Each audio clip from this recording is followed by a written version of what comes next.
Hello everyone. आप लोग सुबह से न्यूज़ में इस चीज़ देख रहे होंगे कि आज दिल्ली में अर्थक्वेक हिट किया था जिसका मैग्नीट्यूड अराउंड 4 था। और ऐसा क्या कारण है कि दिल्ली में अक्सर अर्थक्वेक आते रहते हैं और आप इंडिया में अभी जिस हिस्से में बैठे हैं वहाँ अर्थक्वेक आने के कितने चांसेस हैं ये ऑलरेडी प्रेडिक्ट किया जा चुका है। तो आइए समझते हैं इस वीडियो से। तो आज सुबह करीब 5:30 बजे के आसपास दिल्ली एनसीआर के एरिया में 4 मैग्नीट्यूड का अर्थक्वेक देखा गया।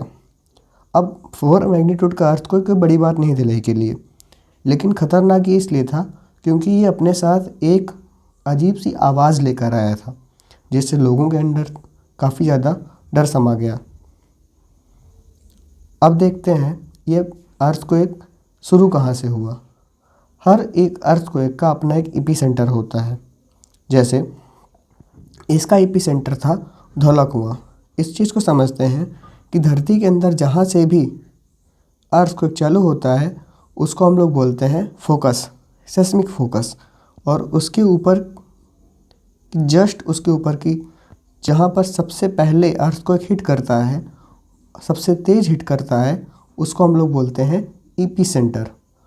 और दिल्ली वाले केस में इसका डेप्थ था 5 किलोमीटर। दैट मीन्स कि फोकस से एपिसेंटर की दूरी 5 किलोमीटर की थी। इन झटकों को जो है दिल्ली में 35 सेकंड तक जो है महसूस किया गया और इसके साथ एक रंबलिंग साउंड आ रही थी। उसी वजह से लोग जो है पैनिक कर गए थे और अपने घरों से लोग बाहर भाग आए थे। अब इसका कुछ हाईलाइट अभी तक यही है कि कोई डैमेज नहीं हुआ है, ना ही कोई कैजुअलिटी हुई है, जो कि अच्छी बात है। और 4 मैग्नीट्यूड के अर्थक्वेक में ऐसा होता भी नहीं है। डैमेज वगैरह बहुत माइनर होते हैं, अगर होते भी हैं तो। दिल्ली पुलिस और फायर सर्विसेज को कोई भी इमरजेंसी कॉल नहीं आई। इवन पीएम मोदी ने भी ट्विटर के माध्यम से लोगों से शांत रहने के लिए आग्रह किया है। सेस्मिक एक्सपर्ट्स जो थे उन्होंने कहा है कि जो अर्थक्वेक था काफ़ी माइनर था और ये इस रीजन में, इस दिल्ली के रीजन में आना काफ़ी कॉमन है। दिल्ली एनसीआर सेस्मिक जोन 4 में आता है, इसलिए ये एक अर्थक्वेक प्रोन एरिया है जहाँ पर अक्सर अर्थक्वेक आते रहते हैं। अब समझते हैं अर्थक्वेक होता क्या है। An earthquake is a sudden shaking of the earth surface caused by the movement of tectonic plates. तो अर्थक्वेक सडन शेकिंग है, यानी कि अचानक से हिलने लग जाना धरती के सरफेस का, वही है अर्थक्वेक। अच्छा, हिलती क्यों है? Because of movement of tectonic plates. हमारी धरती जो है, इवन जहाँ भी हम लोग हैं, ये कॉन्टिनेंट्स, ये सभी चीज़ें एक प्लेट्स पे हैं, एक बड़ी बड़ी चट्टानों पर हैं। और ये चट्टानें जो है अक्सर मूव करती रहती हैं। उसी वजह से, उसी मूवमेंट की वजह से अर्थक्वेक आता है। कॉजेज ऑफ अर्थक्वेक, तो पहला है आपका टेक्टोनिक प्लेट्स मूवमेंट।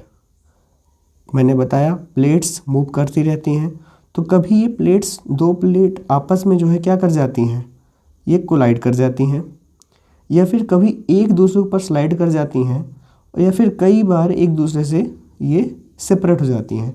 ऐसे में रिलीज होती है एनर्जी जिससे हमको लगता है झटका, और वही झटका है अर्थक्वेक। कई बार वॉल्केनिक एक्टिविटी से ऐसा होता है, कई बार हम ह्यूमन की एक्टिविटी से ऐसा होता है, जैसे माइनिंग, कंस्ट्रक्शन और या फिर डैम के आसपास। अच्छा, ये अर्थक्वेक मेजर कैसे किया जाता है? इसको मेजर करने के लिए हम लोग एक इंस्ट्रूमेंट यूज करते हैं और वो इंस्ट्रूमेंट है सिस्मोग्राफ। और इसके लिए हमारे पास 2 स्केल हैं। एक स्केल है रिक्टर स्केल, दूसरा है मर्केली स्केल। रिक्टर स्केल जो है मैग्नीट्यूड मेजर करता है कि कितना एनर्जी रिलीज हुई, और इसका जो स्केलिंग होता है वो 1 से 10 होता है। मर्केली स्केल मेजर करता है इंटेंसिटी को, यानी कितना डैमेज किया गया, और इसका जो स्केल होता है 1 से 12 होता है। तो डैमेज कौन मेजर करता है? Mercalli scale.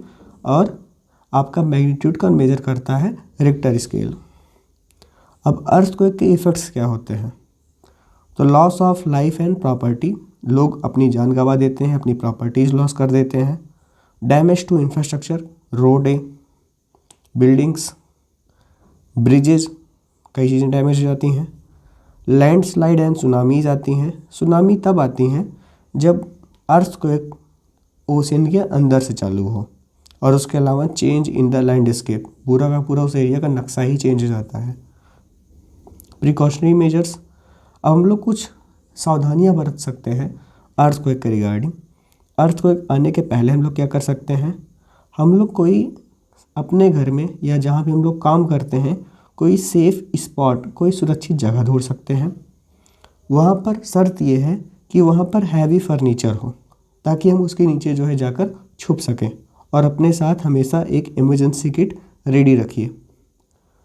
अर्थक्वेक के समय क्या सुरक्षा लेना है, सबसे पहले जो है आप नीचे बैठ जाइए, अपने आप को कवर करिए और किसी फर्नीचर के नीचे बैठकर उसको बहुत टाइटली आप लोग पकड़ लीजिए।